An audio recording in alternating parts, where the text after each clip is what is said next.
This is one of my shorter English stories, but while most of my stories deal with psychological problems of man, this one is a character-oriented story, factually, essentially true, I should say, almost true, written in autobiographical vein.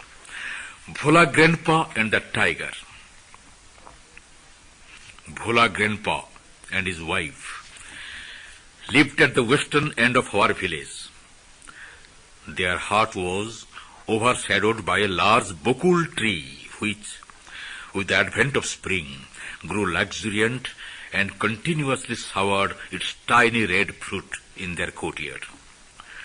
The tree had become the permanent abode of a small troop of monkeys. Bhola Grandpa and his wife did not mind it. I vividly remember the moonlit night when we were returning from the festival in honor of Lord Shiva. Still looked upon as a child, I had chances galore to travel perched on the shoulders of able-bodied villagers. The road was long, and far above the fog, the moon looked like it was suffering from a bad cold. I nodded off on the village chowkidar's shoulders. Father was looked upon with awe and reverence, and the villagers considered it a privilege to walk in his company. Bhola Grandpa, senior to him by a few years, was always more prompt than the others in expressing his agreement with whatever father uttered. But suddenly Bhola Grandpa gave out a loud wail. Taken aback, our party came to a halt. Inquiry revealed that Bhola Grandpa had led his daughter's son, who was of my age, to the festival. He piloted the grandson through the jostling throngs with two of the body's fingers held tightly in his grip. He did not realize when those fingers slipped out. His grip, however, continued to be as before. It was when someone queried about the content of his grip that he remembered the grandson and gave out that wail.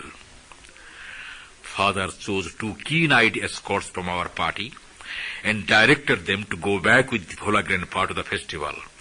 The grandson, who had found a congenial shelter under a cow's belly and kept blinking at the unfamiliar people passing by, was rescued before long. I remained alert for the rest of the journey and heard Father recount the following anecdote. Bhola Grandpa, whose father and grandfather too had been in our employment, spent most of his time in our house.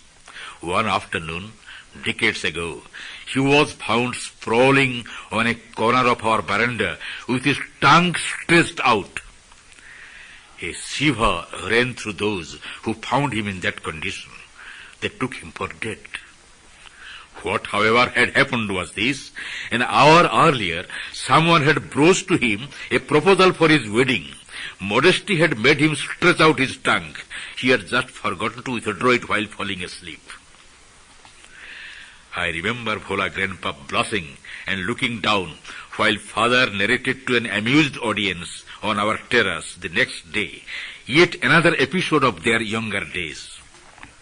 It was a wet afternoon. Bhola Grandpa, looking wild with excitement, confided to Father and his friends that he had spied upon a gang of pirates burying a large box under one of the sand dunes on the lonely seashore of our village. He had also watched the gang disappear into the sea, their sleek dinghy shooting like an arrow into the mist. Father and party at once began exploring the possible spots for the hidden treasure. Evening gave way to night. There was no light save for the moonbeams filtering through the clouds, and no sound except for the wind's moaning and the hooting of an owl from the hollow of a palm tree struck dead by lightning. A pack of jackals howled, indicating that it was past midnight. Suddenly, Bhola Grandpa was seen collapsing on the sand. His friends rushed to his side, Bhola Grandpa never spoke a lie. He soon composed himself and confessed that it was all a dream which he had had during his midday nap. He had somehow mistaken the dream to be a fact. The locale of the most significant incident in Bhola Grandpa's life had been the Sundarbans. The region was marked by clusters of thick jungle. Royal Bengal tigers stalked the picturesque islands between the narrow serpentine branches of the Ganges. My forefathers, though belonging to Orissa, were among the few landlords who owned chunks of estates in the dangerous region of Bengal. Bhola Grandpa was periodically sent there to manage the property. In the Sundarbans of those days, nobody would walk alone even in daytime. Tigers apart, alligators frequently sneaked in from the swamp. People took care to move about only in groups, particularly after sundown. Often they were led by a necromancer who, from time to time, gave out a piercing yell that could not be imitated by the uninitiated. The eerie sound was believed to drive away or immobilize all beings, natural or supernatural, that were hostile to man. Bhola Grandpa was returning from the weekly market in the company of a group of people belonging to the neighborhood of our company. Belonging to the neighborhood of our camp. He did not remember when he had fallen behind the party. He woke up to his aloneness when, at a distance of about 5 yards before him, a full-grown Royal Bengal tiger gave a jolly growl, fixing his bright gaze straight on his face. Bhola Grandpa instantly clambered up a banyan tree that was at hand. The tiger roared and circled the tree about 100 times. Then it settled down under a bush and continued in that position without taking its eyes off Bhola Grandpa even for a moment. With nightfall, the forest grew dark and silent. Bhola Grandpa could hear the bored tiger beating its tail on the dry leaves and scratching the ground from time to time.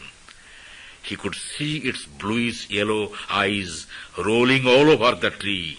Hours passed. Dawn broke out with the cooing of a couple of doves. Bhola Grandpa came down.